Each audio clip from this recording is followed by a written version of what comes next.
Hey, good morning, folks. It's Mike. Thanks for jumping on with me this morning. It's Thursday, and we're completing a series today on the quickest way to give yourself a raise this year. And I hope you've gotten some ideas this week.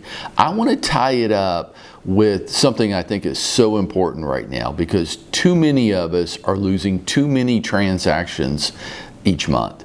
We're going to all the trouble to get them under contract, and then they're falling apart. Why? Due diligence periods, unrealistic pricing and low appraisals, unreasonable closing dates. I want to give you some ideas this morning on how you can make more money this year, how you can give yourself a raise with the business you already have by getting your deals closed at a higher success rate. Fair enough? Bear with me, judge for yourself how effective some of these ideas are. Okay, here we go. Due diligence periods, inspections. We start with this by setting realistic expectations, both with the buyer and the seller. Okay, some of these buyers think that the house is supposed to be perfect post-inspection. Now, come on, you've got to explain to them what the inspection's really for, what the due diligence period's really for, help them adjust and set appropriate expectations. When we don't, they set their own expectations, and they're crazy, right? Well, that's because we didn't really tee it up when we got it started and help them understand what the inspection's really for. For those of you on the listing side, you're making life hard on yourself. Why not have the inspection done, have a seller inspection done before you even put the property on the market? Because when I'm working with the buyer and I have a professional home inspection report in my hand and you don't have anything, I have superior knowledge and leverage. I have a professional's report and you just have an opinion. So I'm a leg up on you already. Additionally, right, home buyers exaggerate everything. So if there's a little spot on the ceiling, well, now the house needs a whole new roof, right? If you're gonna have to go through a due diligence period anyhow, right? And you are, right? Every transaction, why doesn't the seller go ahead and get it inspected himself, find out everything that's going to come up, go ahead and take care of the significant stuff, and then have the the inspector come back out and certify that everything he could find wrong with the home has been corrected, and leave that damn report out on the kitchen table for people? Wouldn't that be better than going through this two-step negotiation process? Right? And it might actually be more than two steps. I'm going to get into that in just a second. But we've got to get the house under contract and negotiate successful terms. Then we have to go through it all over again during the due diligence period with this laundry list of repairs that the seller wasn't expecting. And don't they get angry and mad? And that carries over onto you, right? Why? Just go ahead and knock it out before the house even gets on the market. Well, the seller doesn't want to pay for the inspection. Hey, the cost of that inspection is going to be far less than how the buyers magnify the cost of every repair. Okay, great. Pricing. Okay, so we're in a weird market right now, right? Some homes, not all homes, but some homes, buyers are willing to bid up in a price war to a value that both agents involved know is not going to get through an appraisal. Okay, again, we get back to expectations here, mostly with the seller, because as a home buyer, hey, look, if I agreed to pay $350 and the house only appraises for $325, I'm only going to pay $325. You're going to bring your price back down. But the seller gets entrenched with this and they get mad at the appraiser, right? Yeah, because their agent didn't help them set expectations. Hey, we can try for this $350 price, but there's no comparable data in the area to support it. So maybe we get lucky and maybe we have to bring it back down. That's the realities of today's marketplace. And you're having that conversation with them before it even happens. That's what good agents do. Agents that aren't scared of their customers, but want to help them navigate through the minefield of a real estate transaction. But again, I want to ask you a question, especially if you're on the listing side of many of your transactions. Why didn't your seller get the house appraised before they even put it on the market? Oh, they don't want to spend $500 on an appraisal. Okay, then as a home buyer, when that low appraisal comes in, and you know how this is working, right? It's taking 2.5 to 3 weeks to get appraisals back in. So we are a week or 10 days away from a closing date, maybe even not even that much, and now we're having to renegotiate again. And we're so far into the transaction that everybody's jeopardized a little bit. Hey, listing agents, why'd you let that happen? Why didn't you help your seller understand the value of getting the home appraised before they even put it on the market? That $500 is actually chump change compared to what it might cost them down the road when they're not in a great position to negotiate any further. And if that pre-listing appraisal actually comes in good, we can use that as part of our marketing as well. Why not? Why aren't we using reverse contingencies with sellers that are reluctant to put their home on the market because they haven't found the next house yet, and they're very concerned about that? What do I mean about a reverse contingency? How about something like this?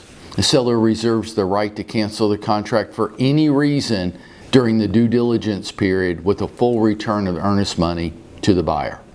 Well, home buyers aren't going to like that. I don't care. In this marketplace, you can get away with that. And by the way, if the buyer reserves the right to cancel for any reason, why can't the seller during the same time period? Why not? Our contracts aren't very seller friendly. Once the seller signs these GAR contracts, there's no way in the contract for the seller to terminate the contract. And here's another thing to go along with this. Hey, listing agents, don't you ever feel like you're out of control? Like you've got an uncooperative selling agent, you've got an uncooperative lender, they're not responding to you, they're not communicative. And what are you going to do? Other than getting mean and nasty and getting into a fight with them, what can you do? Because you don't really have any other leverage, do you? You can't just terminate the contract because they're not returning your phone call. There's no language in our contracts that allow you to do that. But if you'd been a stronger agent and you had recommended during negotiations to the seller that reverse contingency gets put in there, all of a sudden you have a lot more leverage and control, and you can protect your home seller, couldn't you?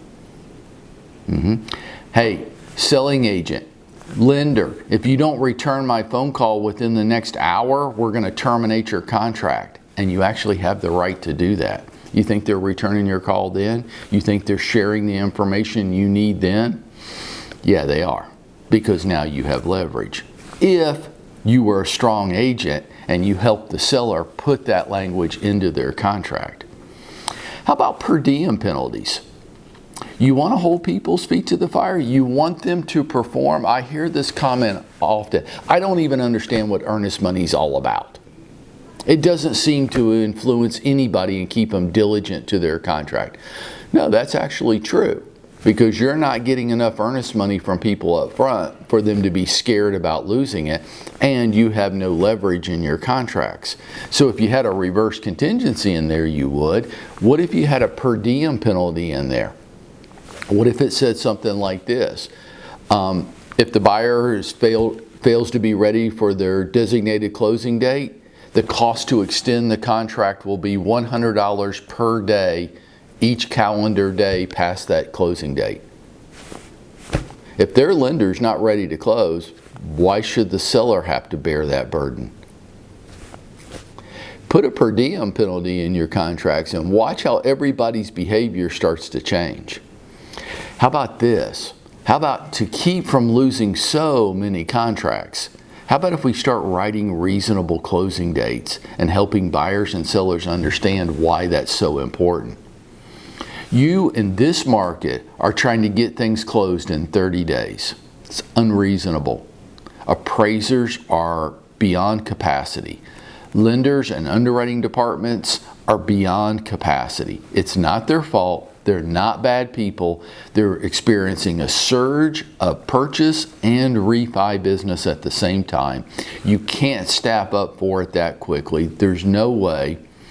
30-day closing periods are unreasonable right now. Why aren't we writing 45 to 60-day closing periods?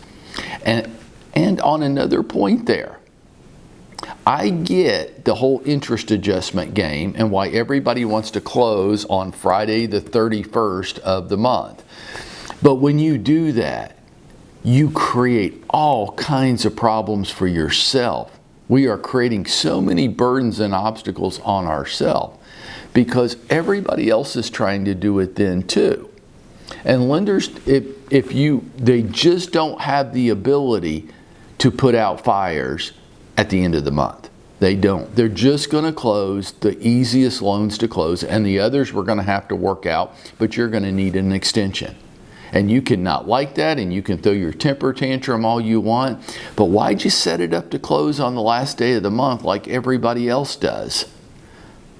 Why didn't you close it earlier in the month so that the lenders and the closing attorneys and the appraisers and everybody had the time and ability to get it done right? The interest adjustment, it's chump change. You're creating tons of stress and burden on ourselves needlessly. The last thing I want to offer you this morning is maybe your biggest opportunity. The next time you're sitting at a closing table, look at the people sitting around the closing table, and you can be pretty damn sure that, well, you have a past client that's about to exist once you walk out of that room. But there's another one too. You can look across the table at the other principal, whether it's a buyer or seller, and know that as soon as they walk out of that closing room, that'll be the last time they ever speak to their agent. I don't understand our industry, but I can guarantee you that statistically, that is over 95% true. That other agent involved in the transaction is never going to talk to their client again after that. They're going to abandon them. So you have a past client, you actually have two past clients at every closing table. Hey, stay in touch with these people, folks. One day after closing, how's it going? Is there anything that you need? 1 week, are you still in boxes? Is there anything that you found that I could help with? 1 month, 6 months, and every year after that on their anniversary date. 1 day after closing, 1 week after closing, 1 month after closing, 6 months after closing, and then on the annual anniversary every year, you speak to them. Watch. Crazy thought in today's world, right? I didn't say text. I didn't say send them a little note in the mail. I said talk to people. We're in the people business. I know we exist in a world right now where nobody wants to talk to each other. I'm going to beg you to do that. It will differentiate yourself, and hopefully all of these ideas that we've talked about this week will help you make more money on the business you already have in front of you, which is your quickest way to get a raise. Now let's go out there and make it happen for ourselves.